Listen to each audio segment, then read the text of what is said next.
Welcome to care for studies. तो आज हम पढ़ने वाले हैं क्लास 9 का यूनिट 2 जो कि है पॉलिनोमियल्स। तो आज हम पढ़ने वाले हैं एक्सरसाइज 2.5 का क्वेश्चन नंबर 5। तो इस क्वेश्चन में हमें फैक्टराइज करना है 4x square plus 9y square plus 16z square plus 12xy minus 24yz minus 16xz को। अब देखिए यहाँ पर आप देख सकते हैं इस पूरे एक्सप्रेशन में तीन वेरिएबल हैं, x है, y है, z है। मतलब हमें एक ऐसी आइडेंटिटी यहाँ यूज़ करनी है जिसमें तीन वेरिएबल आते हों और साथ ही साथ एक ऐसी आइडेंटिटी जिसमें स्टार्टिंग के तीन जो टर्म हैं वो स्क्वायर वाले हों। तो ऐसा एक ही आइडेंटिटी में होता है किसमें a plus b plus c whole square, ये वाली जो आइडेंटिटी थी इसमें आप अगर राइट हैंड साइड पे देखें तो a square plus b square plus c square plus 2ab plus 2bc plus 2ca ये आइडेंटिटी है। तो आप यहाँ देख सकते हैं ये इसका जो राइट हैंड साइड है और ये जो फॉर्म यहाँ दी हुई है ये सिमिलर है। तो अब हम इसी को कंपेयर करके इस तरह से बनाएंगे। देखिए यहाँ जो ए स्क्वायर है इसकी जगह पर अगर यहाँ हम देखें 4x स्क्वायर लिखा हुआ है तो देखो अगर ए स्क्वायर है 4x स्क्वायर के बराबर तो ए क्या हो जाएगा square root of 4x square, मतलब सीधा सीधा ए क्या आ जाएगा 2x के बराबर, है ना। तो इस 4x स्क्वायर को मैं 2x होल स्क्वायर ये लिख सकती हूँ। सिमिलरली जो 9y स्क्वायर है इसको मैं 3y का होल स्क्वायर लिख सकती हूँ। जो तीसरी टर्म है 16z स्क्वायर इसे मैं 4z होल स्क्वायर लिख सकती हूँ, है ना। अब देखिए जो आइडेंटिटी है वहाँ पर सारे जो टर्म्स हैं वो पॉजिटिव हैं, पहला दूसरा तीसरे सारे टर्म पॉजिटिव हैं। लेकिन यहाँ पर जो क्वेश्चन दिया है इसमें आप देख सकते हो दो टर्म्स यहाँ पर नेगेटिव की हैं। इसका मतलब नेगेटिव इन एक्सप्रेशन में से कोई एक ज़रूर है। तो आप क्या करोगे, आप देखो माइनस 24yz यहाँ भी आप देख रहे हो z है और लास्ट वाली टर्म माइनस 16xz यहाँ पर भी z है ना। तो नेगेटिव टर्म में z कॉमन है तो मैं z की टर्म में क्या करूँगी, z की टर्म में मैं नेगेटिव लगा दूंगी। मतलब यहाँ 16z स्क्वायर को हम 4z स्क्वायर ना लिखकर माइनस 4z होल स्क्वायर लिखेंगे, है ना। माइनस 4z होल स्क्वायर भी 16z स्क्वायर ही होता है ना। अब देखो इसे हम कुछ इस तरह से यहाँ नीचे लिख लेंगे जहाँ पर सारी टर्म स्प्लिट करके लिखी होंगी इस तरह से।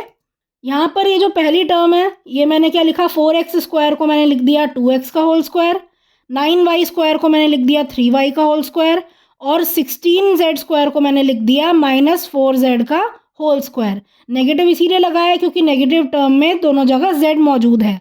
अब देखो 12xy को क्या लिख सकते हैं, आइडेंटिटी में क्या था 2 into first term into second term, तो वही किया है 2 इंटू 2x इंटू 3y। इसी तरह माइनस 24yz को भी हमने स्प्लिट करा है कुछ इस तरह और माइनस 16xz को भी क्या किया है 2 मल्टीप्लाइड बाय ये जो z वाली टर्म है मतलब माइनस 4z और x वाली जो टर्म है जो कि क्या है 2x, है ना। इस तरह से इसे हम स्प्लिट कर लेंगे। अब देखिए इसके बाद यहाँ पर यही आइडेंटिटी लग गई जो मैंने अभी आपको ऊपर बताई थी। तो यहाँ पर जो आइडेंटिटी का राइट साइड है वो लेफ्ट साइड के बराबर होता है। तो लेफ्ट साइड क्या है a plus b plus c whole square, तो मतलब आप यहाँ क्या लिख दोगे, यहाँ आप लिख दोगे इसकी जगह 2x plus 3y plus minus 4z का होल स्क्वायर, है ना। अब बस ये प्लस और माइनस ये बस आप ओपन करके लिख दीजिए, फाइनल आंसर आ जाएगा 2x plus 3y minus 4z whole square. तो इस तरह से हम इसे फैक्टराइज कर सकते हैं। स्क्वायर यहाँ लिखा है तो इसी को आप इस पूरी टर्म को आप 2 बार मल्टीप्लाई करके लिख सकते हो कुछ इस तरह से और यही हमारा यहाँ आंसर हो जाएगा। नेक्स्ट पार्ट है 2x square plus y square plus 8z square minus 2 root 2xy plus 4 root 2yz minus 8xz।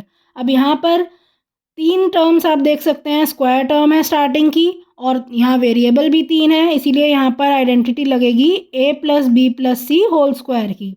अब इस आइडेंटिटी की राइट साइड है a square plus b square plus c square plus 2ab plus 2bc plus 2ca।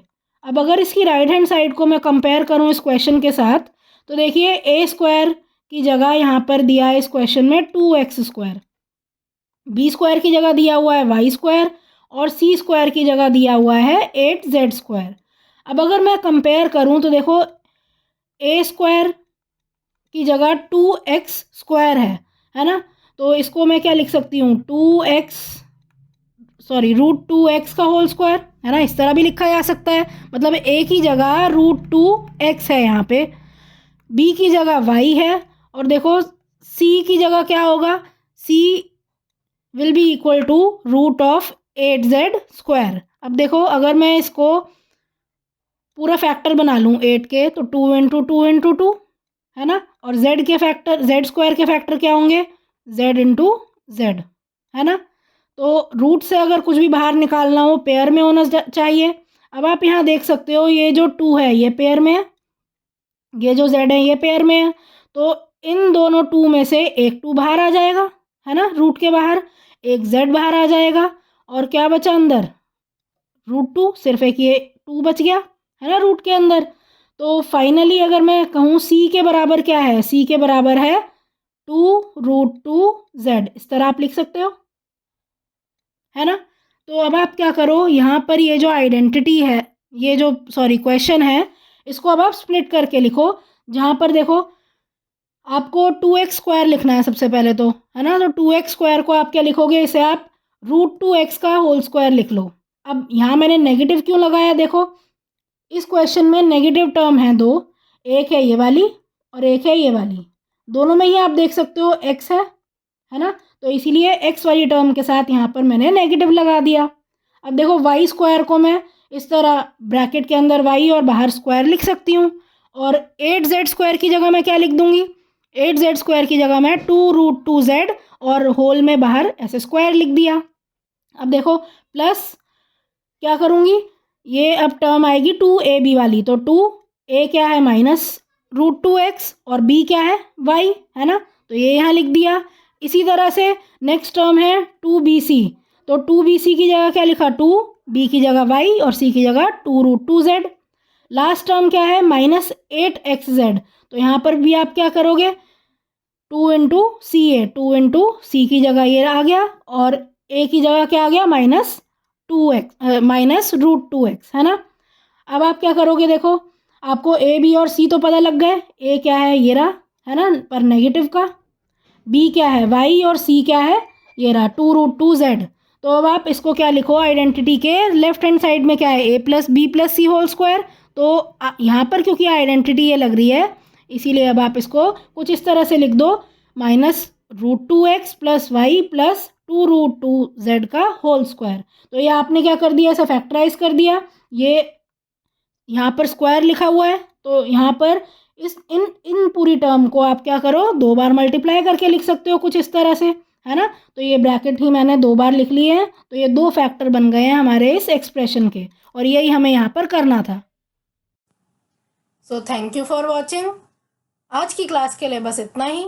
अगर आपको ये video पसंद आई हो तो इसे लाइक करें, इसे शेयर करें और हमारे चैनल को सब्सक्राइब करें and hit the bell icon, जिससे हम जब भी एक नई वीडियो डालें तो उसका नोटिफिकेशन आप तक सबसे पहले पहुंचे। Thank you. आप अपने डाउट्स, सजेशंस और आपको जिस भी टॉपिक पर वीडियो चाहिए हमें कमेंट करके बताएं।